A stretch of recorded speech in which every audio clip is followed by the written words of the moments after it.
আলহামদুলিল্লাহ হামিদা ওয়া মুসাল্লিয়ান ওয়া মুসাল্লিমান আম্মা বা'দ।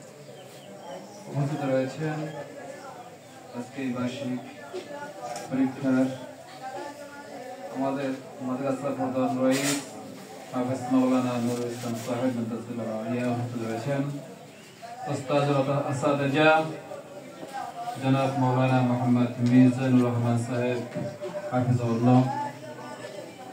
আজকে বার্ষিক পরীক্ষার সূচনা চলবে না, প্রশ্নপত্র পাওয়ার পরে আমরা তোমাদেরকে বুঝিয়ে দেব এবং তোমরা প্রশ্নটা আবার নিজে নিজে পড়বা। পড়ার পরে দেখবা যদি প্রথম প্রশ্নটা পারো সুন্দরভাবে সেটা লিখবা। তো সিরিয়াল বাই লিখলে সবচেয়ে ভালো হয়। আর যদি মনে করো না প্রথম প্রশ্নটা তুমি বেশি একটা পারো না, তাহলে যেটা সবচেয়ে ভালো পারো সেটা লিখতে পারো। অথবা সবই যদি পারো তাহলে ধারাবাহিকতা রক্ষা করলে সেটা সুন্দর হয়। এই তো অস্থির হলে চলবে না। এবং তোমরা কারো কারো কিছু দেখে তোমরা লেখার চেষ্টা করবে না।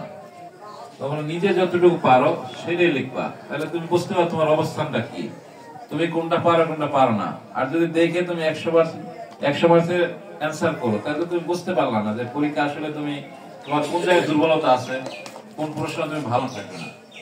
যখন তুমি বুঝতে পারবা যে কোথায় তোমার ত্রুটি আছে, সেই ত্রুটিগুলা সংশোধন করার জন্য তুমি চেষ্টা করতে পারবা। এই জন্য কারো কিছু দেখে লেখার চেষ্টা করবা, তুমি যতটুকু নিজে পারো সেটাই লিখবা।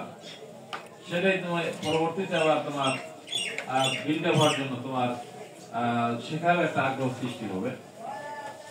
তো যাই হোক, তোমরা দীর্ঘ 1 বছর পর্যন্ত এই অবস্থায় ছিল, পড়াশোনার মধ্যে ছিল।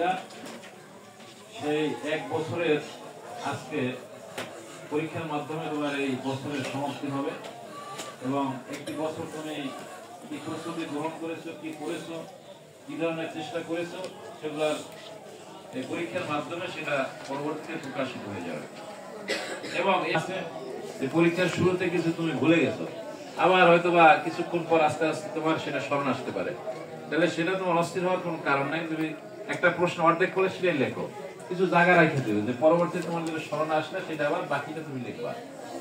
সেই সুযোগও তোমার আছে, এমন না যে ওটা লিখতে পারবে না। ঠিক আছে? তো এই জন্য ধীরস্থির ভাবে ঠান্ডা মাথায় সুন্দরভাবে এই পরীক্ষায় তুমি অংশগ্রহণ করলে এবং আল্লাহর সাহায্য তুমি নিতে পারবা। যে আস্তে আস্তে আল্লাহর কাছে তুমি যে স্মরণ, আল্লাহ আমার যেটা আমি ভুলে গেছি সেটা আমাকে স্মরণ করে দাও, তাহলে দেখা যাচ্ছে যে তোমার কিছুক্ষণ পরে সেটা স্মরণ আসবে, লিখতে পারবা। যাই হোক, এইভাবে তোমরা ইনশাআল্লাহ পরীক্ষা আজকে তোমরা শুরু করো, সেইভাবে লেখার চেষ্টা করবা। আমার তৌফিক বিল্লাহ।